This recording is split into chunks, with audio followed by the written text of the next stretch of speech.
So it's Monday morning, and our first class of the day is Death and Ritual. What a way to start off the week. What a way to start off the day. Kind of sets the tone for the rest of the week, actually. But it's probably appropriately placed for such a time as this. I hate to say that I've often thought about death, but in a pandemic, you kind of start to face your own mortality. However, when my mother died 21 years ago, I did face my own mortality at that time. And I've often thought about how I would not like to die. I don't want to burn, and I don't want to drown, and I don't really want to be in any pain, but we don't get to choose. However, if I did get to choose, I think Krispy Kreme would be the way to go. I want to die fat and happy, and I like sugar, and Krispy Kreme is just heaven to me. But I love the way today that they are, our governments are deciding who lives and who dies. Like, we're saying that it's okay for certain people to die off from coronavirus in the hospital, but we're sending cops to your house because we want you to be safe because we don't want you to die. At least with Krispy Kreme, I know that I'm probably going to win because diabetes would likely kill me before coronavirus did. But it's amazing the things. I'm studying archaeology, and that's why Death and Ritual is one of my classes. And we're learning many interesting things about how people were buried, why people were buried the way that they were, what they were buried with. What I find pretty cool, though, and people still do this, is that they create like burial masks.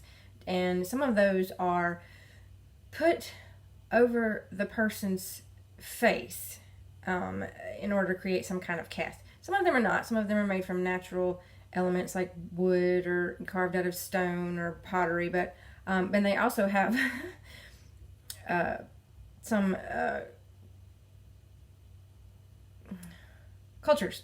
Some cultures would actually take the skull and, like, if any of it was missing, they would put it together in this kind of molding clay, and then they would make little eyes with shells and make little it's amazing what all kind of mess that they did. But anyways, with the whole burial mask and this pandemic coming around, I'm thinking, if I'm going to be buried and I doubt anybody would ever make a mask on my face. That would just be freaking scary.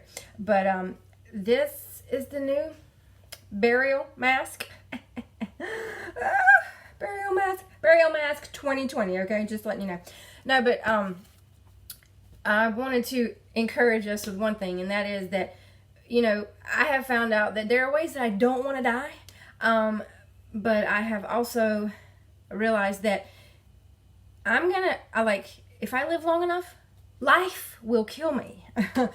But the one thing that I can be certain of is that what God promises in John 3:16, that for God so loved the world that he gave his only son, that anybody who believes in him would not perish, but would have everlasting life.